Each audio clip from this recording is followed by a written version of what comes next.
So he arose, and ate and drank, and he went in the strength of that food 40 days and 40 nights. 1 Kings, chapter 19, verse 8. All the strength supplied to us by our gracious God is meant for service, not for recklessness or boasting. When the prophet Elijah found the cake baked on the coals, and the jar of water placed at his head as he lay under the juniper tree, he was no gentleman to be gratified with choice food that he might stretch himself at his ease. Instead, he was commissioned to go 40 days and 40 nights in the strength of it, journeying towards Horeb, the Mount of God. When the Master invited the disciples to come and eat breakfast with him, after the feast was concluded, he said to Peter, "Feed my sheep," further adding, "Follow me."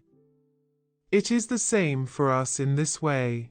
We eat the bread of heaven so that we may spend our strength in the Master's service.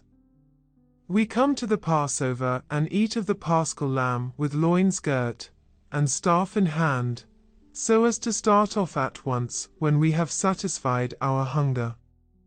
Some Christians are for living on Christ, but are not so anxious to live for Christ. Earth should be a preparation for heaven, and heaven is the place where saints feast most and serve most. They sit down at the table of our Lord, and they serve him day and night in his temple. They eat of heavenly food and render perfect service. Believer, labor for him in the strength that you receive daily from Christ.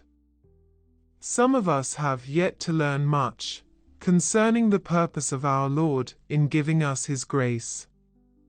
We are not to keep the precious grains of truth as the Egyptian mummy held the wheat for ages, without giving it an opportunity to grow. We must sow it and water it.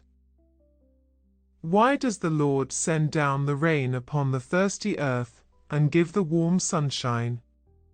Is it not that these may all help the fruits of the earth to yield food for man?